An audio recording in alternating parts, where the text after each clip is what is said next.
Chris, if you're listening to this, something happened with Brandon, and I think he muted himself. So I'm gonna carry this. I'm gonna give you something good for the intro. I don't know what it is, so.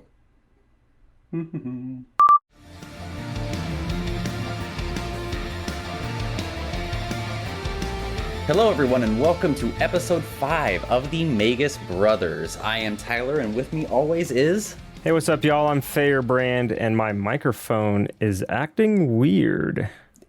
Are we... I'm currently adjusting it. We're adjusting it mid-podcast. Just ignore us. We're adjusting it mid. It's okay. I'll get it. Hello, everybody. Welcome to this episode. Lots of things happened over the weekend. Oh God, yeah. This is going to be one of those episodes where we have to watch ourselves because I just feel that we're gonna run over time. So we'll power. Oh, there's so much to talk about. I know. We're gonna power through. How was your week? How was your week? My week was better than it has been. My counterpart at work is back, and things are kind of starting to get back to normal. So I really don't have too many complaints right now. How about you? Week is pretty good. We had a technician out today because I don't know if listeners really kind of picked up on it last episode because we had a wonderful editor. Chris, shout out. Thank you.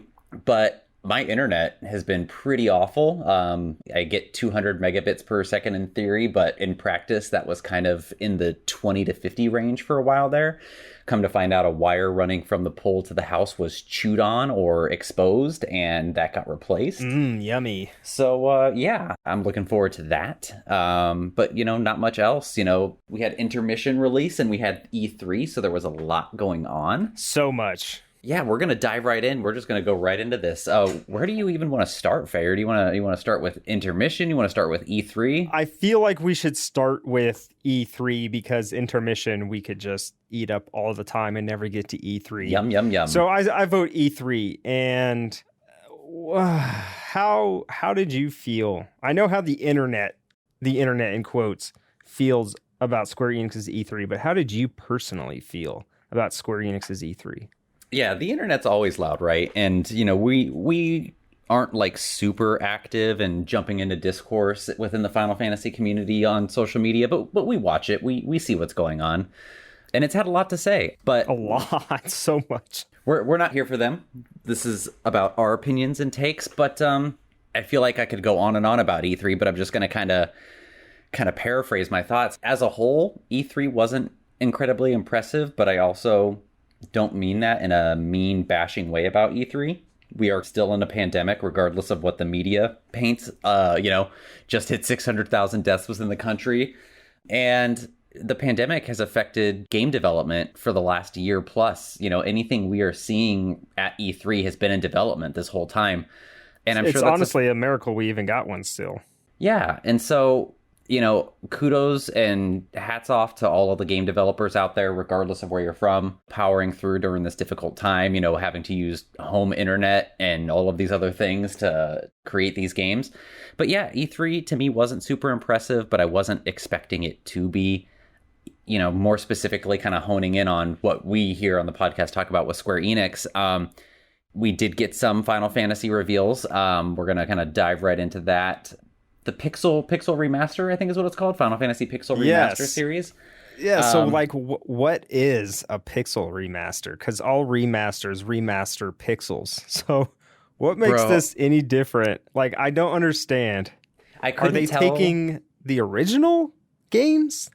And just I feel like I don't even know if this is like, because didn't they remake for the Game Boy or something? Was it 4 and 5? It was 3 and 4. They got like 3D remakes. I don't know if like it's those versions. They had like it was a short trailer and like cap screens of the games kind of like went by. And I haven't played any of those games aside from 6, and I can't really tell the variations with 6 that well.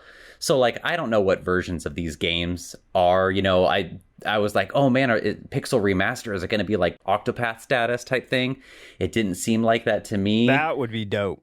Because, dude, that studio's graphics is amazing. I love what they're doing.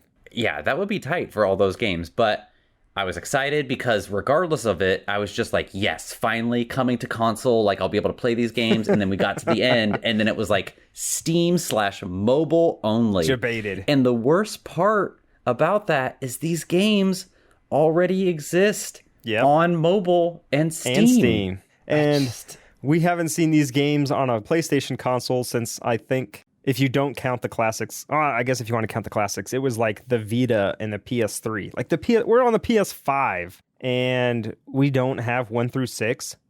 And the biggest one, like I'm a PlayStation boy, but like, dude, the Switch. I mean, come on. How do you not put these on the Switch? We know Square-Enix isn't afraid to put their games on the Switch. Like, I don't know, man. I wanted the I'm sure, we were already talking about it. I'm going to be coming into a new iPad very soon. Bluetooth syncs up to the DualSense. I can play these with a controller with an iPad on my lap. I'll be able to experience them. It'll be a thing, but it's not the same. I love consoles.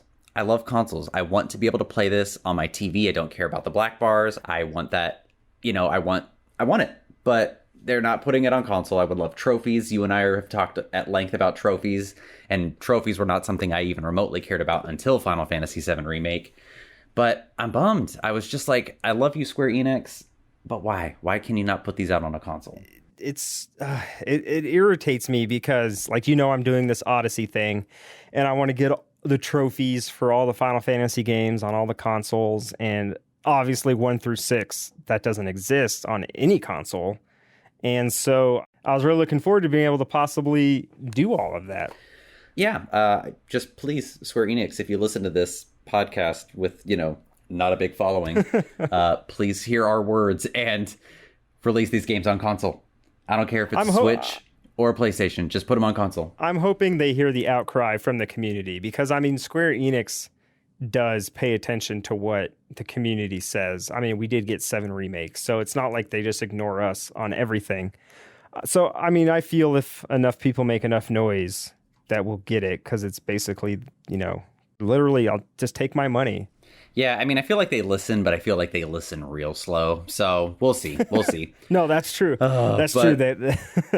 That's a great way to put it. But what else did we get? Oh, we got the new game. What is it? Strangers of Paradise, Final Fantasy Origin. Is that the full title? Or Final Fantasy Origin, Stranger of Paradise? I think it's Stranger of Paradise, Final Fantasy Origin, I believe. Either way, we're just going to call it Final Fantasy Origin. It's the FFO. But we got that, and there were rumors leading up to its release, and we didn't cover them, but the rumors ended up pretty much nailing everything on the head as far as what we expected. And, I'm calling it a Souls-like game, but you've actually played the demo, and I think you said that it was more like Nioh. Was that the correct game? Yeah, so it's weird because it's made by Team Ninja, who's the same company that made Nioh. So obviously it's going to be more like Nioh than Dark Souls. But Nioh was also somewhat inspired by Dark Souls, but then it was also inspired by their own game that they've made a lot of called Ninja Gaiden. So I guess the genre, quote unquote, is just called a Souls-like. But in my opinion, after playing the demo, it is a Nioh game. Like, there's all that big, huge, flashy combat, tons of different abilities, all sorts of different stuff. It has like that RNG loot where when it drops, it rolls different stats kind of thing like Nioh did. If you've never played Nioh, think of like the Diablo series. So, you could grind and grind and grind for better loot, and RNG is never on your side because who does it ever favor? So, it's very obviously made by the same company as the Nioh games. And it's obviously in alpha. It is a very extremely rough version of the game. So I wasn't expecting to go in and see like this insanely polished game with like gorgeous graphics and consistent frame rates because it didn't really have much of any of that. It was super laggy. The graphics were kind of meh. The combat was super fast paced.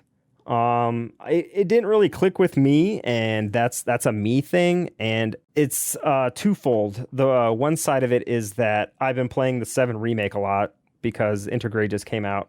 So like my brain was wired for the remake button mapping, and so I played this game, and so I'd keep putting in the incorrect inputs and I get punished. So that's 100% on me. That is not the game's fault. And then the second side of that is, honestly, there was just too much. There was too many different ways to fight. And I couldn't really find the optimal way. Like, I don't know. Like, there was two different ways to block, but like you block a certain way and it restored your MP, but then maybe you didn't have enough time to actually use that MP because the boss was too fast. And I don't know. I'm hoping it gets fleshed out better, which I feel it will. It's getting a lot of positive reviews and attention now that people have got their hands on the demo, whereas the trailer, people were really hating on it. Yeah, and that's the part that I'm more aware about. Yeah, now that people are playing it, people are like, dude, this combat is good. And so a lot more people are playing it. A lot more people are doing the survey and giving that feedback. And I can see this game becoming something really cool. Now, whether or not it made me give a crap about chaos and the whole Final Fantasy origin, like, I didn't care. Like, it didn't feel like a Final Fantasy game to me. Like, the most it did was because, oh, there's a dragoon. Oh, there's a black mage. Our healing item is a potion. You know, like, that's how it felt like a Final Fantasy game. I think that's what they were going for, though, was they don't want it to feel like a Final Fantasy game, but they want that same recognizable stuff within it to be like, oh yeah, this still is a Final Fantasy game. And there's definitely a lot of blood and gore. It's definitely a lot darker. This is a very mature game, and I'm really excited to see where it goes. I'm hoping for a really great Souls/Neo-like game. Yeah, unfortunately, those styles of games are not really my cup of tea. So, the demo's out there. I'm probably not going to grab it and play it. And that's nothing against the franchise. It's just I'm very much somebody who knows the type of games that I like and don't like, and I'm just not going to enjoy a game like that. But it's absolutely one of those ones that I'll watch videos about, and especially because I think it's cool that a game's coming out so much later where they're going to kind of add to the lore of it. I'll watch videos. I'll probably watch your playthrough type of thing, but it's not for me, and that's okay. Yeah. Not every Final Fantasy needs to be made for me, and that's cool. I appreciate that they're trying something new. I love it. That's why we love Final Fantasy, because not every game is the same as the last. And I think that's how the franchise pulls in a lot of different fans, because so many games are so different that there's bound to be at least one that you're just like, dude, I really, really love this game. And it could be like the most random Final Fantasy. Like, there's people who like swear up and down that Final Fantasy Mystic Quest is the best game ever. And I don't really like it, but that's their cup of tea. And that's what makes the franchise so great, is the diversity of different types of games. And it's great. Yep. So moving on past E3, the rest of this episode is just going to be us talking about INTERmission. So, oh my gosh. Yeah. I don't know if I'm ready. I don't know. Well, it's funny because normally Fayer and I will talk, which we do talk, but we'll normally go, and after we both experience something, basically like call each other and then have these massive long text stories. And we didn't intentionally go, oh, we're not going to talk about this and we're going to save it for the podcast. It's just been kind of a busy week. There's just been a lot going on since INTERmission, and so we just haven't really had the chance to sit down and pick each other's thoughts. So this is literally going to be like, aside from some just cursory text messages, the first time we really got to talk about it. So that being said, I don't even know where to start with INTERmission, but how did you feel about it? You take us away. Carry me off into the sunset. The first thing I want to start with, and it's more of INTERmission/Integrate as a whole, and just how absolutely gorgeous this game is. Like, I'm playing in performance mode, so I'm going for the higher FPS, and I'm still blown away by how much better this looks. I am also replaying the PS4 version alongside the PS5 version and just kind of comparing it. And it's insane how noticeable the graphical upgrade is on the PS5 version. Like, from the shadows to the frame rate to like the particle effects to just everything. Like, the game just looks so dang good. Like, I cannot get over how good this game looks. I am like in awe every time I boot it up. It's like set a new standard of graphics for me. I love it. The graphics are so good. I also have an HDR monitor, so that really also helps make the colors pop. So if you don't, maybe you won't see that as much, but I highly recommend getting some sort of HDR screen because it just adds so much more. Yeah, I haven't gotten to go back and play the actual like remake with all of these things, but I definitely noticed the 60 FPS, just doing the Yuffie story. So I don't have like the comparison for having played a lot of remake and going, oh yes, I can feel the difference. But yeah, Yuffie, that combat and the game with that 60 FPS like just felt and looked gorgeous. So I am super stoked on that. Oh, it's buttery smooth. I guess I was hoping intermission was going to be longer. Then I think it took me about 6.5 hours to beat it on normal mode. And like I did the majority of the side content. Like I went and beat the Grandmaster in Fort Condor. I found all the Happy Turtle flyers and I kind of goofed around. And it only took me 6.5 hours to beat all of it. And I wanted more, but I didn't need more. Like they wrapped it all up very nicely. Yeah, I would kind of right there with you. I wanted more from the game in the sense of like runtime. Like I didn't want more from it, but I wanted it to be longer. I didn't want the journey to end. I had a lot of fun with it. We're going to kind of dive into specifics, but I did not really get to do all the side stuff. I could not beat as much fun as I was having with Fort Condor, which I want to circle back to. It took me a bit conceptually to get it, and I couldn't beat Chadley, the Grandmaster, and so I was just like, screw it, I'll fight him later, and then come to find out he wasn't in Chapter 2, so I was like, all right, well, when I beat the game, I'll go back and redo some of the stuff that I missed, because I'm going to have to do hard mode, and I'm going to have to do these Condor fights on hard mode. And he's even harder. Yeah. It's okay, I got the strat. I am a huge SRPG player. I love strategy games. Tight. So when I get to that point, I will hit you up, but honestly, my favorite things about Intermission is, so Yuffie had a personality, right? It's not like she didn't have a personality, but as a character that was optional in the OG and historically not very well translated being optional. Her and Vincent's translations or localizations weren't necessarily the best. She didn't have as much personality as a lot of the other main characters. And so even voiced, she's got a smaller bit part in, not bit, but she's got a small appearance in Advent Children, like some of the other party members, aside from like Tifa.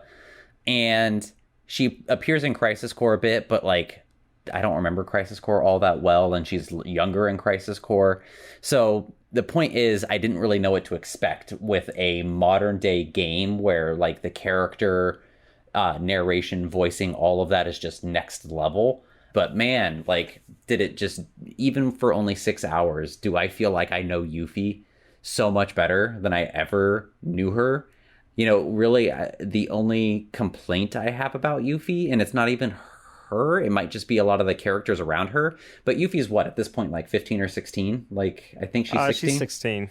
They did that whole you're a kid thing, like played that up really heavily, and even made her like, there are 16-year-olds out there that are not as young as Yuffie came off to be, or goofy, and like they kind of play into that extreme a little bit for the funds and stuff like that. But I was just like, okay, 16-year-olds aren't this bad, like aren't this annoying, like they're not that bad. I think you'd be surprised, dude. I think you'd be surprised. It's very evident you don't hang around very many teenagers. I mean, maybe, which makes sense. I don't hang out around a lot of teenagers. My oldest is 14, and this is how they are. I think they nailed it pretty well. I just felt like I was just like, and maybe it's just the adult in me, but like whenever they were talking about the drinking and she's like, oh, you're just going to go to bars and get drunk and all this stuff, I was just like, really? Is it really like that? Like, do they? Yes. Oh, okay. It is fairly accurate. Well, I'll just shut up then. That's how my 14-year-old is. But like, it's a small complaint, right? It just was one of those things I was like, I felt like they were playing into that a little heavier than what was needed. But I mean, yeah, like, okay, they were, but I think that was the point because she is, out of the actual main cast of party members, she is the youngest, and they really want to make that evident that she is the youngest. So, of course, they're going to, like, they made Sid, he's the grumpy old man, that's a trope. And now Yuffie's the annoying, little kid. That's another trope. Like the characters were all created back before people were really taking tropes into consideration during character creation. So now they're just kind of stuck with these characters. And I feel like that's probably why she is that way. But I love her for it. Yuffie's always been one of my favorite characters. Oh yeah, like she was super fun. Like I don't want any of the comments I'm making to make it sound like I have big beefs with the game. I loved it. I loved Yuffie. Oh no, that's what we're thinking. I love Yuffie more now than I ever loved Yuffie as a character. And not only that, but like previously I had Yuffie was annoying to me sometimes because it was the materia thief aspect. She steals your materia, runs off. She is kind of like kind of annoying at points in the game. Yep. And while I got her, when you do Wutai, you get to understand Yuffie a little bit more and that there's depth there and you can kind of empathize.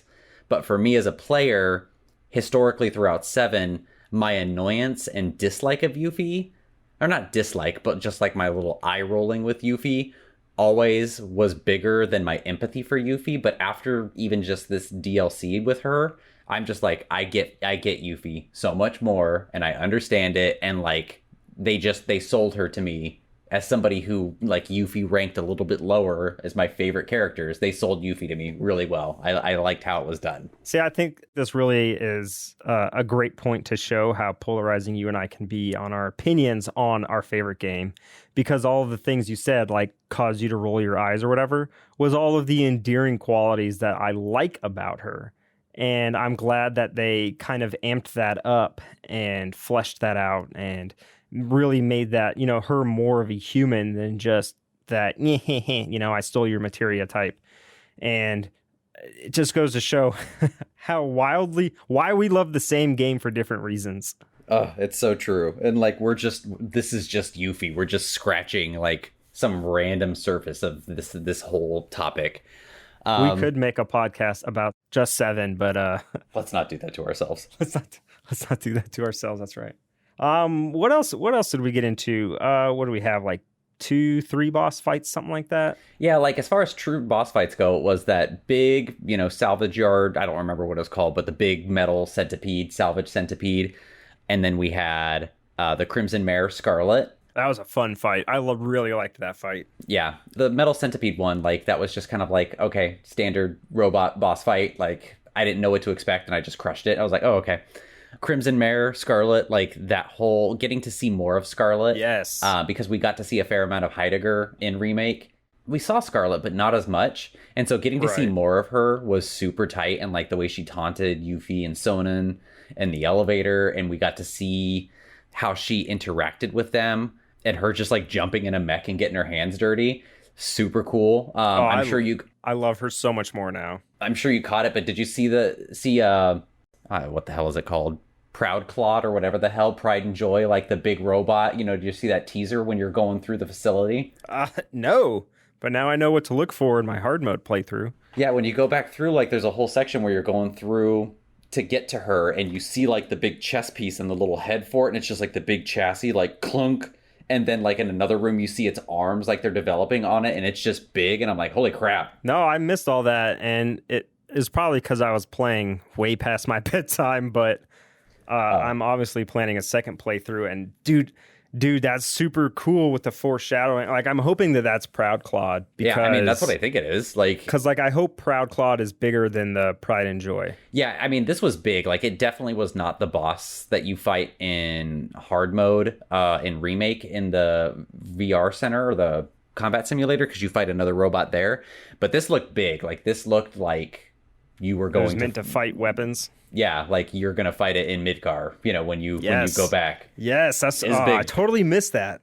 Well, I just ruined that for you. I'm sorry. No, you didn't ruin it. I probably wouldn't even noticed it if you didn't point it out. I am terrible at like looking at scenery. I'm so bad at it. I miss so much. I tunnel vision video games.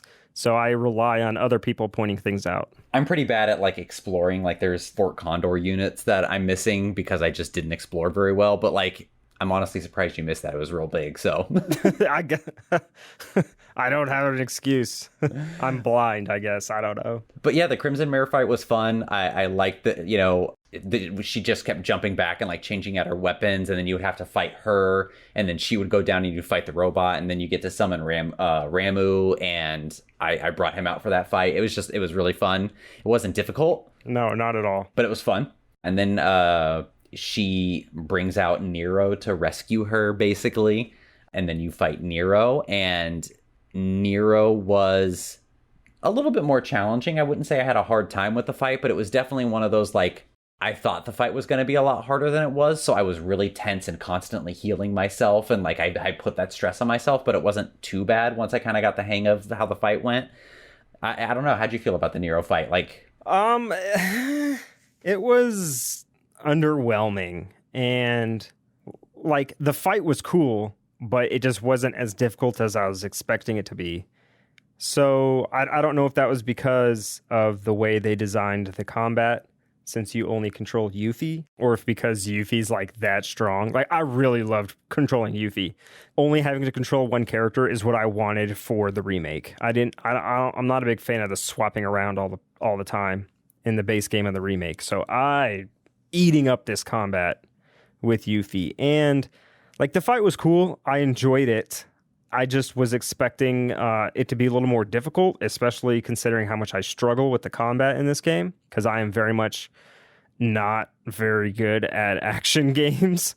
So I was surprised when I beat him. When I did, I was expecting like a whole nother phase, or after the scene right after that, when you know what happens that I didn't want to happen. I was expecting maybe now I fight him solo. I was waiting. I was like, I'm going to get you back for what you did to Aerith the last episode. I was waiting, and I was going to be like, so how'd your boy hold up? But...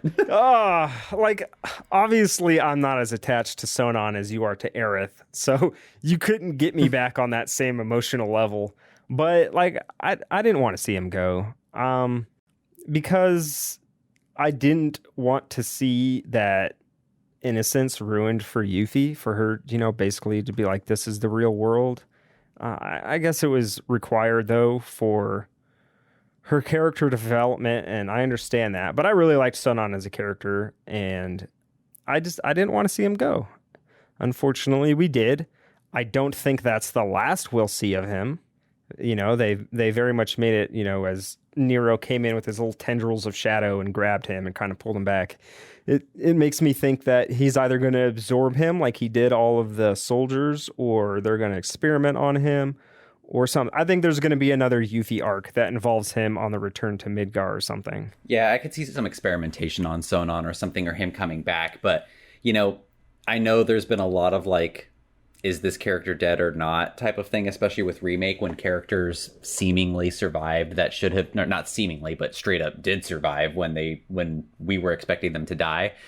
But Sonon looked dead. Like, yeah, no, he did. He looked dead. Like, so like, I don't know what they're going to do to bring him back or, make him relevant, but definitely. But he's also not one of the, he wasn't in the OG. He wasn't fighting against fate. This could have already been his fate. Yeah. And like, timeline wise with the party hasn't really defeated destiny or fate when he dies, right, type of thing. So who knows? But point is, Sonon was good, but Sonon definitely was a character that was needed to die for Yuffie's character development, because Yuffie was coming off a certain way and she needed to be acquainted with the real world. Sonon kind of showed her that. And then, Yuffie rushes out of the building and she's got blood on her face and is crying and screaming because she's angry with Sonon dying. And, she's saying stuff like, I'm not your sister, all of these things. And it's just like, damn. And then right as she runs out, the final scene that we see before, we get to like the end is the plate falling on Sector 7. And man, did it look brutal from the top. Like, dude, it was just like, oh God.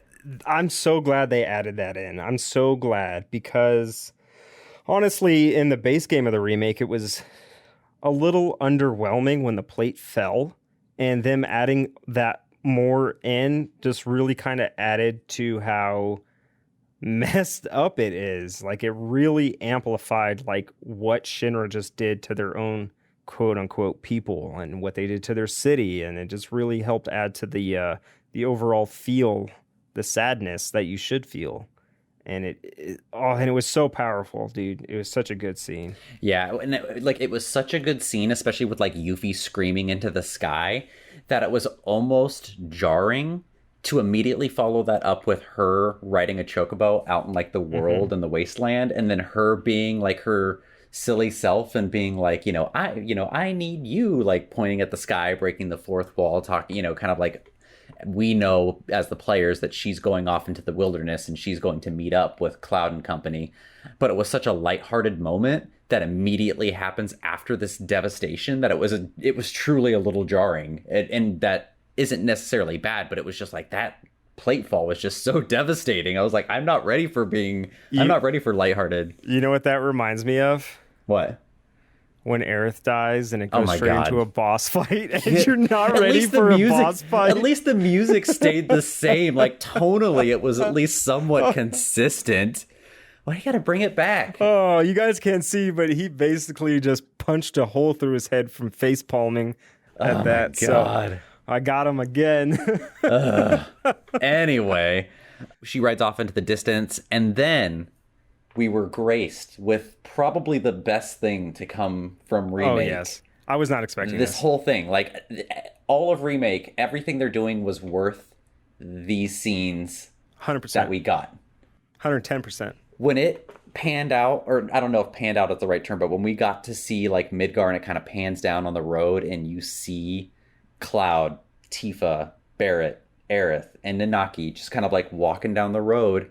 And I was just like, oh man, they're leaving. Like, this is good. But then we got the banter. We got them just slice of life, being goofballs and just hanging out. And so one of the big things, I'm going to kind of like bring it back, hopefully very quickly, that gets talked about a lot in Final Fantasy 15 that didn't land with me is that whole road trip, brothers vibe, like them hanging out, having a good time, like they're bros. And that road trip vibe, a lot of people like that in about 15. I'm one of them. And I know you and I have very different opinions on 15, which I still haven't beat, but I never cared about the characters enough. So that whole road trip vibe and them being best buds didn't ever land for me. And we'll talk about that in another episode when we talk about 15. But in Final Fantasy VII, these are characters I have loved for like 24 years at this point. And I've gone through cycles where I loved Tifa more or Aerith more, or didn't really like Barrett as much, but now love Barrett, and didn't appreciate Nanaki as much, but now love Nanaki. Like, I have gone through cycles with these characters. I have played 7 multiple times where I use these characters differently in parties and become attached in different ways. So to get to see them just hang out and banter and make me laugh, and from, the whole Aerith explaining what a day is based off of Elmira versus her version of the day. I was crying. Then, Tifa showing Aerith how to hitchhike, and then Barrett running out in front of the truck to stop it, only to find out that this truck is Chocobo Bill. Yes. Driving, and, Barrett just being so annoyed the Chocobo just keeps messing with him, and then it was just so good. And then, like, they get dropped off, and they are, essentially, quote unquote, right out in front of Calm, and you see Chocobo Bill's truck go a different way, and you're just like, I know he's going to the farm. I know the farm is that way. And here's Calm, and you can see it. And I was just like, I did not know we were getting this. And I had goosebumps, and I was just I was so happy it was included, and it was so perfect. But I was also so upset because I was just like, I know we're going to have to wait until 2023 before we get to Calm. And this is going to be such a long wait. Damn it. And literally my only complaint, and I think we talked about this, is one of the few things we talked about. My second complaint with Intermission, and I think probably my only other complaint, is that I wish Nanaki would have said something or scoffed or shown some personality. And I don't know if his voice actor wasn't available, so he was just animated. Nanaki is a little bit reserved, but I wouldn't say he's more reserved than Cloud, and even Cloud we got a couple sentences out of. I was just bummed. I wanted to feel that camaraderie with Nanaki as well, or Red. I refuse to call him by his number, but I just wish we would have gotten a little bit more from him. Like, I could have pictured him like laughing at Barrett as he was getting pecked at by the chocobo. Yeah, just laughing or scoffing or just showing some personality. But he was just kind of like not lumbering, but kind of walking along, and he was there. But really, overall, I loved it. Those scenes were just so important. I loved them so important. Much. Those were like they were like everything to me as a fan, because as Tyler said, like the last 24 years, this has been our favorite game. These have been our favorite characters. You know, we've used them in so many different ways. We've discussed them. We've played in other games. We've watched movies. We've poured over the wiki. We have just like discussed these characters until we're blue in the face, to where we feel like we know them inside and out and who they are and how they would react and all of this stuff. And then to like actually see the, you know, the way we imagined them acting towards each other in just that slice of life type of deal, where it's you know, they're just moseying along to their next destination, and you know that they don't really feel the stress or the pressure yet of trying to save the planet, and it's just them kind of enjoying each other's company. And those scenes just were like, Square is the most evil company ever and simultaneously the best company ever. I hate them and I love them. I hate that I love them, because that scenes were so good that it's making the wait for part 2 even more unbearable. Whereas before I was like, okay, I can do this wait. This isn't a big deal. You know, I have the remake part 1. I can do it. I can replay it. I can do all this other stuff. But now I need it. I need it. And now I'm really looking forward to Ever Crisis. So I'm assuming we're getting that before part 2. So remember how and we've covered this on the podcast like real briefly, but I know you and I have talked a lot about this on the side. You know how we were talking about how Aerith's death, if it happens exactly like it happened in the original, it's going to be hard to give that same punch because everyone is expecting it. So I almost feel like if they wanted to have that same punch, they need to juke us and like kill her off in a different way or at a different time. Or, you know, are they going to kill somebody else to try and like debate us? We've talked a lot about this. I don't feel that way anymore. I love Aerith so much. Every interaction I see with her, because her personality is so expanded upon, and so just like every time she speaks, I'm just like, I love her. And like, if they kill her exactly in the same spot, it's going to hurt more. Even if I see it coming a mile away, it's going to hurt so much more. It is. I agree. It's going to hurt way more. I feel like they don't need to do anything. It's just going to hurt. Even for me, who is clearly not Team Aerith, it's going to hurt. Like even in the OG, I never cared that she died, really. Like, I didn't care. I never cried, ever. And it's going to happen this time. Like, I'm replaying through the remake for the first time since launch. And on one of my save files, since I'm playing it on the PS4 and PS5 version, on one of my save files, I'm, getting ready to go into Wall Market. So I'm interacting more with Aerith, and I feel it coming. I feel it. My body's saving up the tears for when she does get the old plunge, and I'm scared. And I'm going to be live to the world streaming this, so there's going to be witnesses, and it'll be on YouTube and recorded. And at least you get to cry in the comfort of your own home, knowing nobody's watching you. I'm going to be bawling my eyes out. I'll be watching. Watch, witness me. But speaking of Aerith, right after we get all of these great cutscenes with the party hanging out, bantering that we didn't know we were going to get, and our heart was just so full, we immediately segue into the last cutscene, which we also didn't know we were going to get. Right? And we see Zack out front of Aerith's church talking to himself, hyping himself up so good to go reconnect with Aerith after so long, and it was just like, no way. No way. And they knew. Square-Enix knows. They're like, Zack is talking to us. Like, he's looking at the camera, like, talking to us. Like, I'm here. You know, what's up? It's been a long time, et cetera, et cetera. But he's talking to Aerith. But we know he's talking to us at the same time. And then... I didn't pick up on that. I mean, I'm projecting, but he busts open those doors, and there's people crying in there. I don't know if they're refugees. I don't know if they're crying over Aerith dying. I don't know if Aerith's dead. We don't know. That's the whole point, is we don't know why these people are crying. I saw the two children tending to the flowers, very reminiscent of when you revisit Aerith's church after she dies in the original. There's kids taking care of her flowers.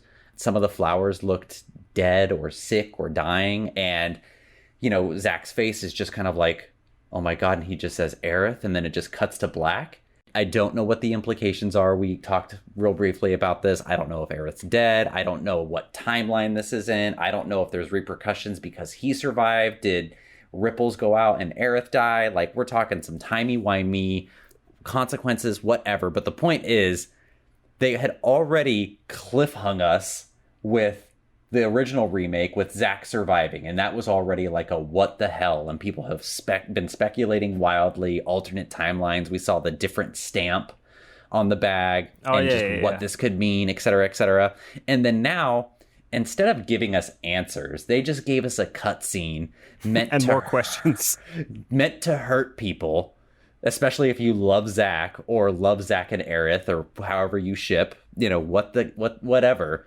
They were just like, we're going to hurt you more and just give you more questions. And I'm just like, you sons of bees. You sons. And like, I don't even know what to think because, like, I mean, realistically, anything's possible. This could be the same. There could be no split timelines. This could all be the same.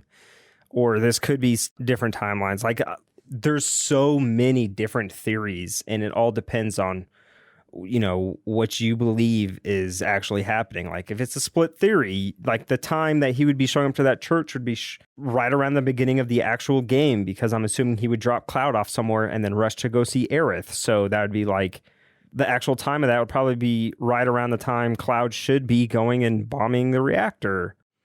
And maybe if it's in the same timeline and nothing's split, is he showing up after Aerith left Midgar with everybody? And is like, I just don't know. There's not enough. I have so many questions.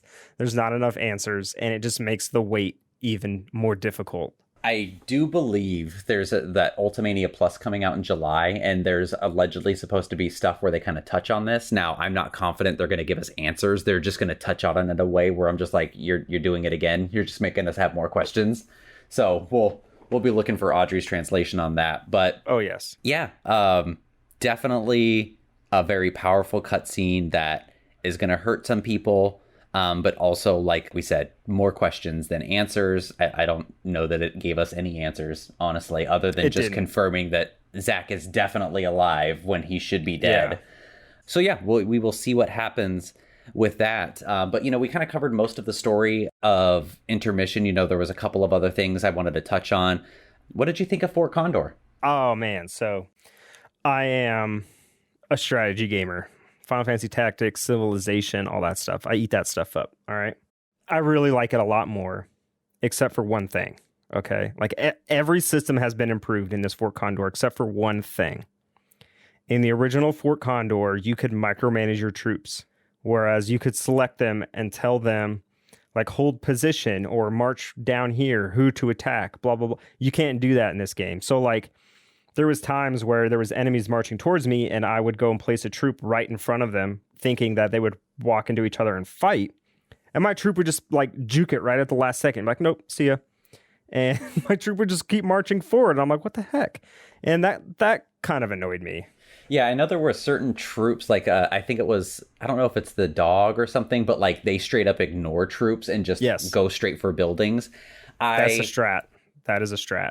I don't know, man. Fort Condor for me, like I see what you're saying. Like there's definitely some aspects that would have been cool to bring into it from the original, but Fort Condor has got to be one of my favorite mini games from a Final Fantasy so far. Like it's not triple triad status. Nothing will be triple triad. I know. Like I'm not hoping for that, but like, damn, was Fort Condor good. Like I was not expecting that.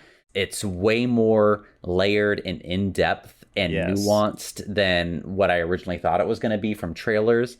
I hope that they see how great it is, and like, you know, Cloud and company, when Cloud's out going around, or, you know, when he picks up Yuffie, like you can challenge Fort Condor people throughout the rest of part 2. Or it shows up in Final Fantasy XIV's Gold Saucer. Right, but I know it's going to show up in Final Fantasy VII's Remake's Gold Saucer, like Saucer, or wow, I said that weird. Saucer. But I know it's gonna be there, and yeah, I thought it was great. I can't wait to go back and collect the units I missed, kick Chadley into the ground, and do that on hard mode. It was fun. I had a good time with Fort Condor, so I think it was a great mini game to add. I also really, really liked, even though there's going to be a complaint layered into it, because I remembered a third complaint, I really liked Yuffie's like box challenge mini game. I was not expecting Whack-a-Box to show back up, but Yuffie's was a lot of fun. It was challenging. Apparently there's a 50,000 point version that I need to go back and do, and I didn't even see that. But I was working on the 20,000 point one, and it was challenging, but challenging only because it was very difficult to navigate all of the boxes and defeat them with the way the targeting worked with her shuriken, and trying to like get to like higher places and stuff like that, or if I was aiming for like a time extension on top of something and I was just trying to throw and then use magic on the other boxes while the shuriken was spinning on another one. Navigating the reticle there was a little bit tricky, and it definitely made it harder in places than I would have liked, but overall I thought it was a lot of fun. Yeah, I enjoyed it more than Cloud's, and I think that's because I enjoy Yuffie's combat so much more. Like, I really, really love the way, like, you could throw her shuriken and it would just chill there and just continuously do damage. And that's, you know, like a good strat to do with these boxes, where you just throw it at the box and then you hit triangle again and it do a whole bunch more damage as she, like, zoomed over to it. And it really goes to show her combat. Like, doing the 50,000 one, there's, like, an optimal strategy to do it, and it's just kind of repetitive.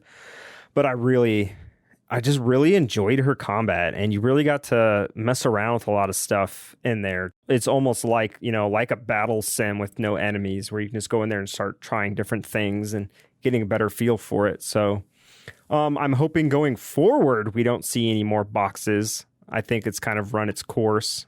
I'd like to see something different. I mean, I'm sure there's going to be more boxes, but what I think is going to happen is, one, there's no way that that's not going to be a Gold Saucer game. But what I think is going to happen is they'll add it with, you know, you'll be able to hopefully control more characters than just Cloud. You'll have like box challenges for every type of character to really see how well you are with combat for each individual character. I think that would be cool. But yeah, Yuffie's combat was great. I found, you know, honestly, I found myself playing Yuffie when I was upgrading her weapons. I was always going for like the physical attack spheres and stuff like that, thinking I was going to play her like a melee character, but I did not. We talked about this real briefly. From the beginning, I pretty much used her exclusively like her ninja magic, her ninjutsu, I forget, is that what it's called? Yeah, the ninjutsu. I would throw the shuriken and just spam square and then do banish and, like, you know, instant dodge if an enemy got close to me, but I would use the elements, and I pretty much used her like a magic character, and it didn't feel like she was being a magic character because of the associations I have. I think of like casting full-on spells, but I loved playing her like that. I didn't even really use the synergy aspect until late game, around the time I was fighting Crimson Mare, because honestly I forgot it was a thing. I was just so used to normal Remake, but I see the power in the synergy attacks, and I started to use that. But yeah, like when I wasn't doing those, like I said, used Yuffie almost exclusively like a ranged magey character. I almost feel like it makes her super versatile, because there were some enemies where I had an easier time meleeing, but then there was some where I'm just like, these are super annoying. I'm just going to throw my shuriken at you and then spam magic. So it was just sort of like she filled in those gaps of, you know, she's my only character that I can control. So she filled in the gaps of not having anybody else I can control, and I loved that. That's what I wanted in the base game. I only wanted to, like, I wanted to be able to pick a character and, like, this is who I want to control this combat, and not have to switch to anybody else, because I'm just that kind of person. And then that's literally what happened in INTERmission, and I loved it. It resonated with me so much, and I enjoy the combat in it so much more. And I'm hoping it's more akin to that going forward in like part 2 and stuff. Yeah, and I think, you know, I was going to touch on this when you were talking about the Nero fight. I think, you know, Nero is kind of a big baddie. and we were expecting a certain difficulty, but I do think at the end of the day, they decided to introduce Nero into a DLC where you can only control Yuffie, and even in only controlling Yuffie, you only have 2 people in your party, so it could only be so hard, especially considering it's a game that only lasts 6 hours and there's only so much leveling you can do before you beat him. The materia they give you is fairly limited. You only have like the one summon type of thing, so they could really only make him that too difficult. But yeah, like I'm just watching what they did with Yuffie's combat. I'm excited. I really enjoyed playing Yuffie. I think that as far as characters go, I probably enjoy her. Cloud I enjoy the most, and like not even, it's hard to be objective with Cloud's combat because his combat is kind of simple, but I just enjoy Cloud as a character. It feels right controlling Cloud. I can see that. So I might have to take a step back and go, do I really enjoy Cloud's combat or do I just enjoy Cloud? But Yuffie is probably like my second favorite. Tifa is super, super strong and people do speed bosses with her all the time.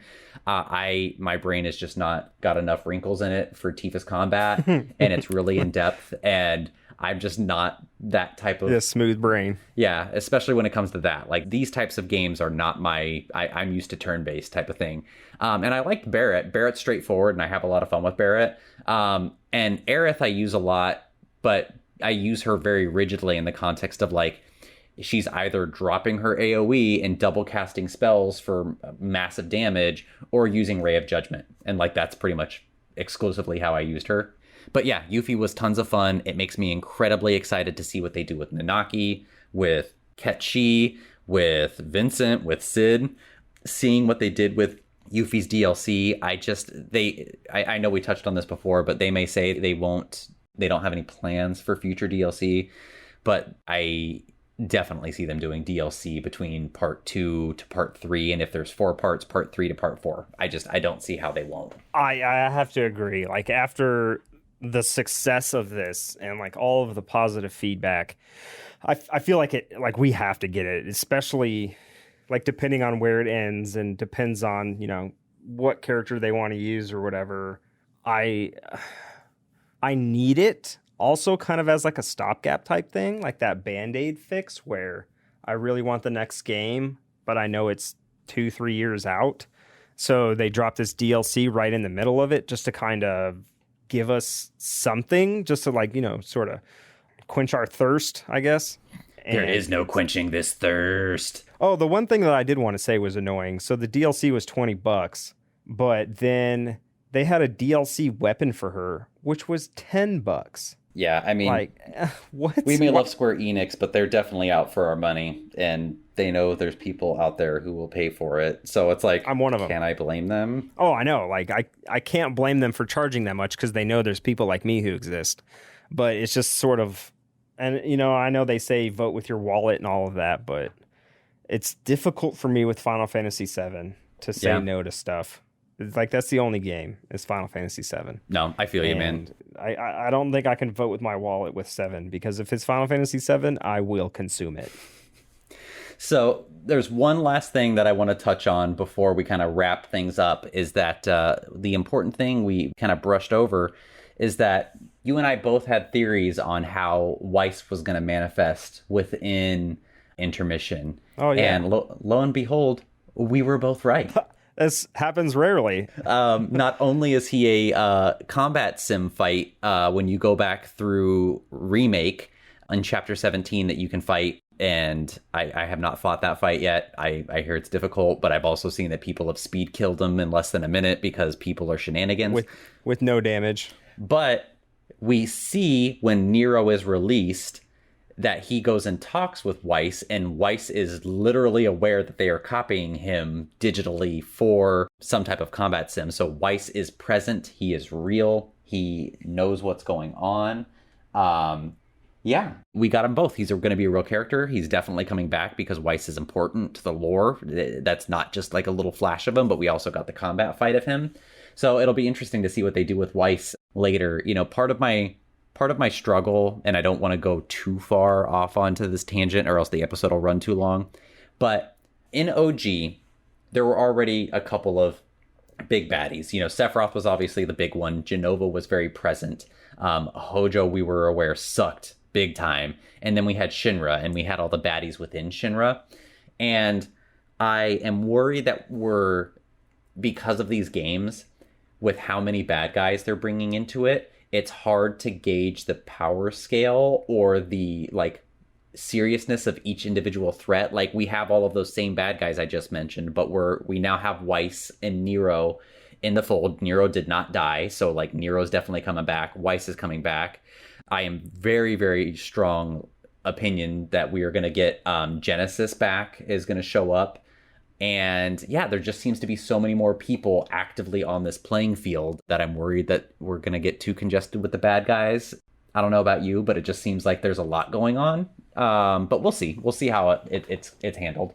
There is a lot going on, but a lot of these characters that they're adding in now into the remake from other games, they were all taken down by like one person, like either Vincent or Zach or whatever.